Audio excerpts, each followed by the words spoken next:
Yo, j'espère que vous allez bien. On se retrouve aujourd'hui pour l'analyse en détail de la classe Shaman pour 2022.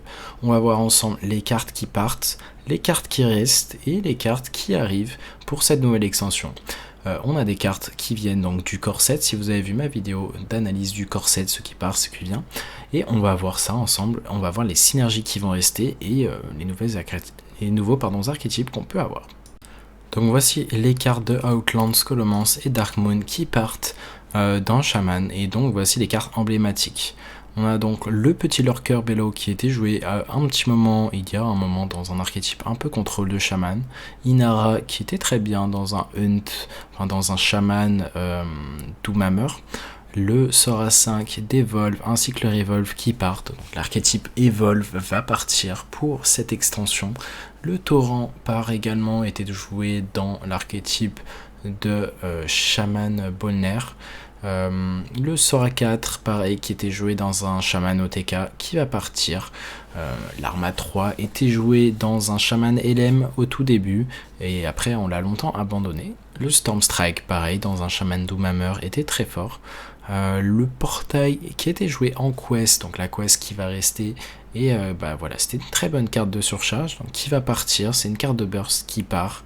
Lady Vashige était une carte qu'on aimait bien découvrir sur l'étude notamment. Le Fire Heart était très très fort en Quest Shaman, donc Quest Shaman va perdre un petit peu de power level, en tout cas avec le départ de cette carte. Le Landslice qui était une très bonne AOE A2 et qui était core dans le Shaman Freeze, donc Shaman Freeze, on a des cartes de Freeze qui vont rester. Le Phoenix également qui part, qui a été très peu joué, mais on trouvait une tech de cette carte dans certains Shaman Burst.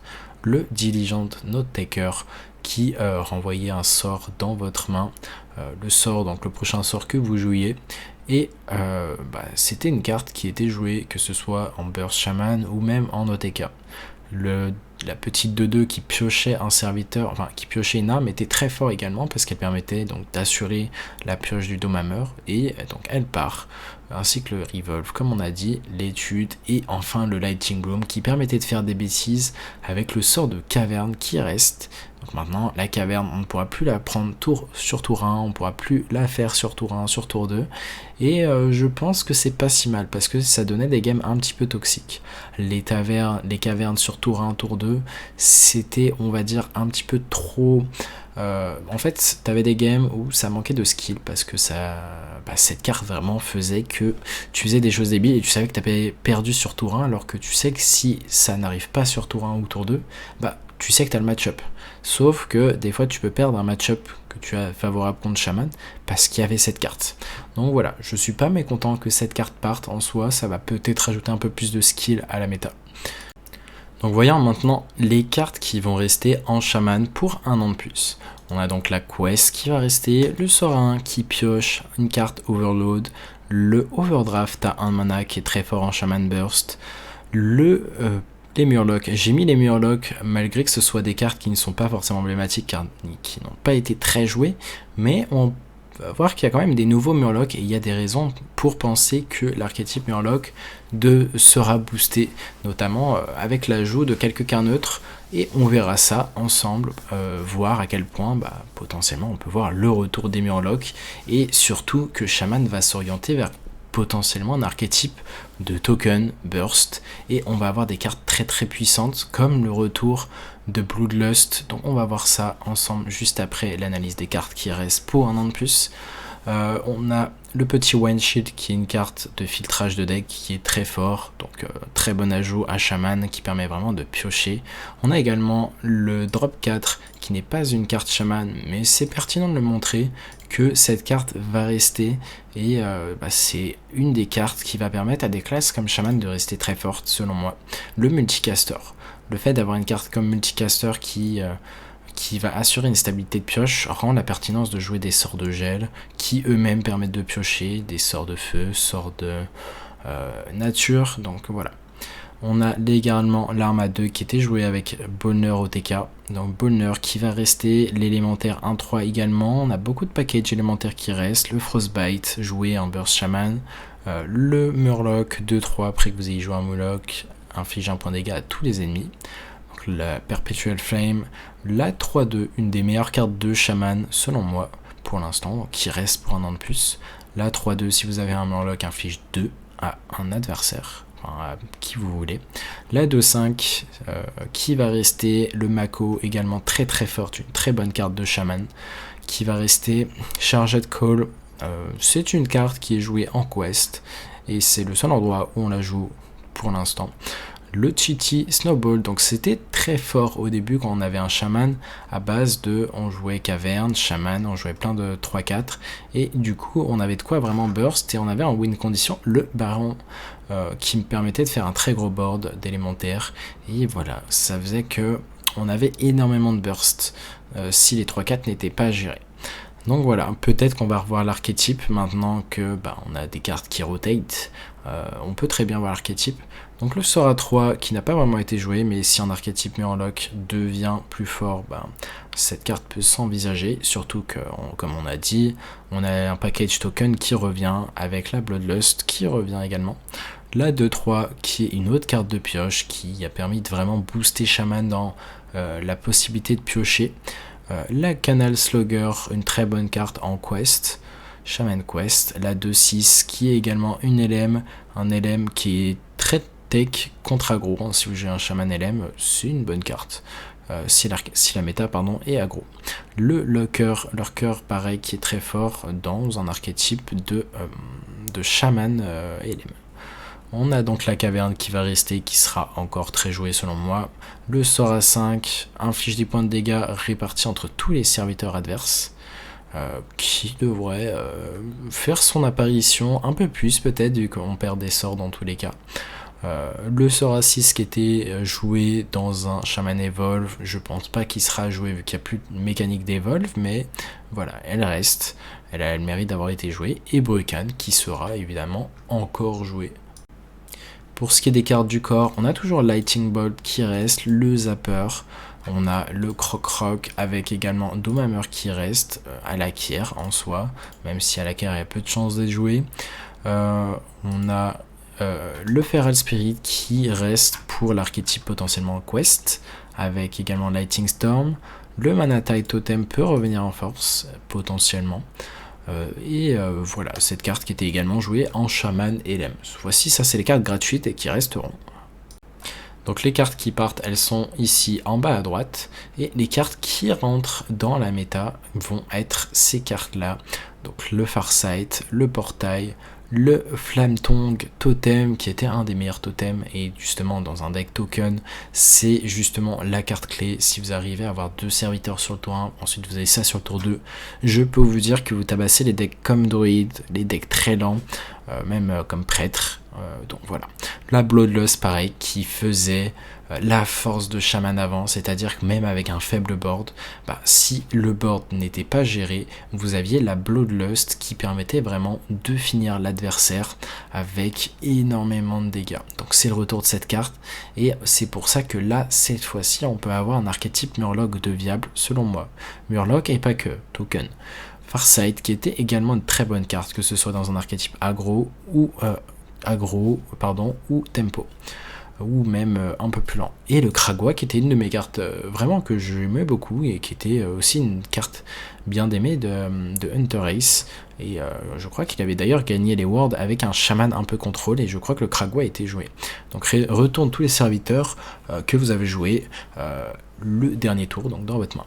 Tous les sorts que vous avez joués. Donc voilà, très, très bonnes cartes qui reviennent, comme on avait dit, si vous avez vu la vidéo de toute façon. Voilà, très content pour la classe Shaman. Maintenant, regardons en détail les cartes de Shaman qui arrivent. On a des cartes comme ceci. Ajoute 3 Piranha 1-1 dans votre main. En quoi ça va être pertinent? Tout simplement, on joue un petit totem à 2 de mana, après que vous ayez invoqué un serviteur à 1 de mana, donc vous n'avez pas besoin de l'invoquer depuis la main, si ça a été invoqué, peu importe. Si imaginons un serviteur qui invoque 1, drop 1, ça marche aussi, et bien ça va lui donner plus 2, plus 1. Donc là, on a ici un très bon totem qui a de quoi, voilà, s'il stick sur le board, faire que vos drop 1 deviennent très forts. On va analyser ensemble les drop 1, peut-être qu'on a des bonnes synergies, et justement, on peut vraiment faire un board de token grâce à ce totem. On a également en nouvelle carte ceci. Inflige 2 points de dégâts et Dredge. Donc c'est un sort de feu. Sort de feu, ça veut dire que voilà, sur multicaster, vous n'avez pas besoin de jouer un sort. Avant, on était obligé de jouer un sort qui était pas forcément ouf, mais en quest, on jouait le sort à 2 de feu qui infligeait 3 à un serviteur, répète, tant que le serviteur a été tué, donc ça répète le sort. Mais là, on joue une carte de burst, et le burst, c'est ce qu'on aime. Donc voilà, le fait d'avoir une carte de feu qui permet de choisir quelle carte on va mettre au-dessus du deck, bah, ça va être très pertinent. Donc synergie principale, le multicaster évidemment. Ensuite, on a le petit Murloc, donc un nouveau Murloc. À la fin de votre tour, ajoute une 1-1 Piranha Swarmer à votre main. Donc, que font les Piranha Swarmer? Après que vous ayez joué un Piranha Swarmer, gagne puissance d'attaque. Et d'ailleurs, si vous avez remarqué, ce petit sort à 1 ajoute justement des Piranha Swarmer à votre main. Donc, on peut voir que ces fameux piranhas, ils ont d'ailleurs des couleurs différentes. Et au final, s'ils sont pas gérés, imaginons que sur le tour 3, vous jouez 3 piranhas. Ben voilà, il y en a un qui aura 1 d'attaque, l'autre qui aura 2 d'attaque et l'autre qui aura 3 d'attaque. Donc voilà, ça fait un petit board quand même. Et voilà, c'est une carte intéressante. Et c'est le fait qu'elle gagne plus d'attaque qui vraiment rend, c'est pas juste des 1-1 en fait. Donc c'est vraiment des cartes qui peuvent tabasser. Et voilà, vu qu'en plus de ça, c'est pas des Murlocs, pardon, c'est des bêtes. Mais voilà, dans un archétype Murloc et token, pourquoi pas. Ensuite, on a une carte très très forte en tempo. Invoque une 3-3 LM pour chaque sort que vous avez lancé, donc de types différents, que ce soit feu, on aura gel toujours, on n'aura plus arcane, mais on aura feu, gel et nature. On peut invoquer beaucoup de serviteurs si on a cœur V. Donc l'idée, ça serait de faire quoi? Ça serait de faire potentiellement éclair ou quelque chose du genre assez tôt, un sort de feu comme ceci. Et enfin un sort de gel comme le sort 1 qui pioche. Donc voilà, il y a du potentiel, il y a cette carte qui est pas mauvaise, donc une nouvelle carte, découvre un sort de feu, gel ou nature. Ensuite, met quelque chose au fond de votre deck, et donc qui ajoute justement les 3 types dans votre main. En quoi c'est pertinent cette carte? Parce que justement tu peux découvrir par exemple ce petit sort à 1 qui lui-même ensuite tu le fais face, enfin tu le fais peu importe où, et justement tu vas chercher cette fameuse carte que tu as mis au fond de ton deck.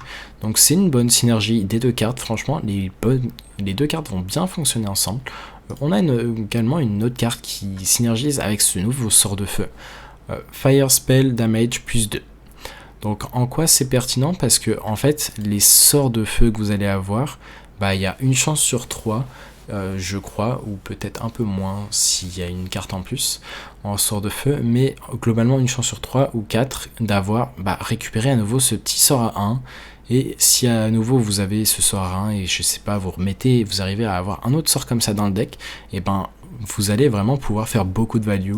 Et voilà, cette carte est très intéressante. Donc vos sorts de feu ont plus 2 d'attaque, enfin plus 2 dégâts des sorts, et vos sorts de nature coûtent 1 de moins.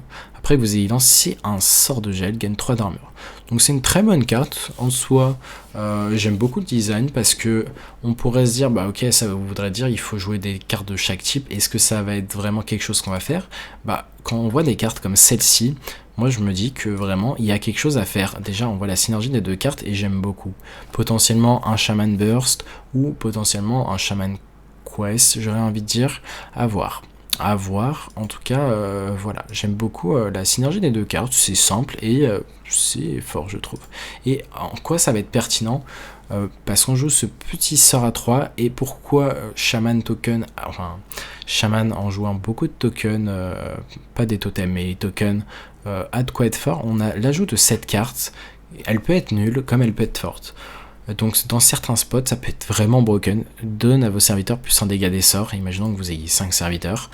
Donc soit on se dit on joue Bloodlust et voilà il faut faire des dégâts depuis le terrain, soit voilà on met des 1-1 sur le terrain, ensuite on fait ça, on donne plus un dégât des sorts, ou tout simplement on a déjà la 3-2 qui a dégâts des sorts en main, qu'on peut jouer dans le deck, et voilà, on fait plus un dégât des sorts, donc il y aura un dégât des sorts supplémentaire donc sur chaque serviteur, et des cartes comme ça, comme l'éclair, ça a vraiment de quoi tuer l'adversaire avec très peu de sorts en fait. Donc on a moyen de faire des ETK un peu plus violents selon moi grâce à ce sort à 3.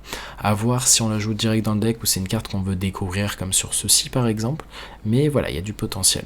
Ensuite, la dernière carte, les deux dernières cartes qu'on n'a pas encore analysées, c'est ceci. Lance une copie d'un sort de feu, frost, donc gel, et nature dans votre main.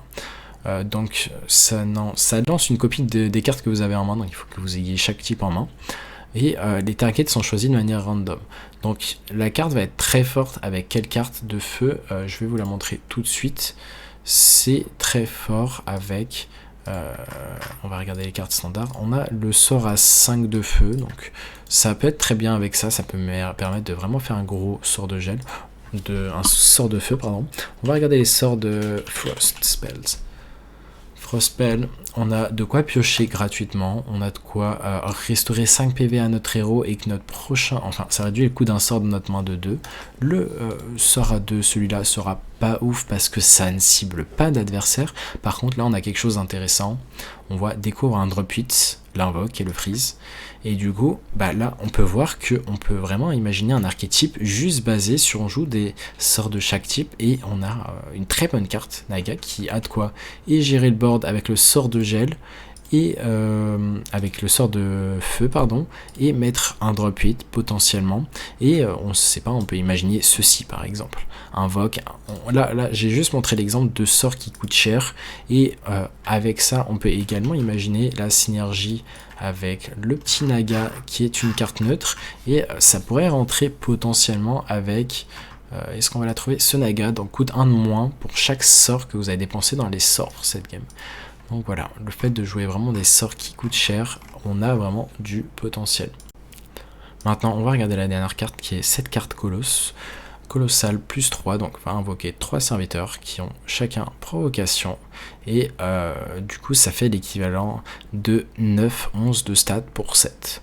Après qu'un serviteur meurt, gagne ses stats. Donc voilà, c'est globalement on a 11, on a 9-11 de stats, et en plus de ça cette carte va gagner les stats parce que l'adversaire n'aura pas le choix de tuer les toutes. Donc j'aime très bien le body, je trouve vraiment que le colo c'est pas mal. Et voilà, ça rentre dans l'archétype d'avoir un board consistant, on va dire. Sur ce, j'espère que vous avez aimé cette analyse de Shaman. N'hésitez pas à me dire s'il y a vraiment des cartes, des synergies qui vous ont plu dans ce que je vous ai présenté, si vous voyez même des synergies que moi-même je n'ai pas vues. Sur ce, je vous dis à la prochaine. La prochaine vidéo d'analyse sera tout simplement, laissez-moi vérifier, ça sera sur la classe voleur. Donc voleur, il y a des très bonnes synergies, il y a de quoi faire des choses assez débiles également en voleur. Donc voilà. Sur ce, je vous dis à la prochaine, à très bientôt pour cette vidéo de voleur et tchuss.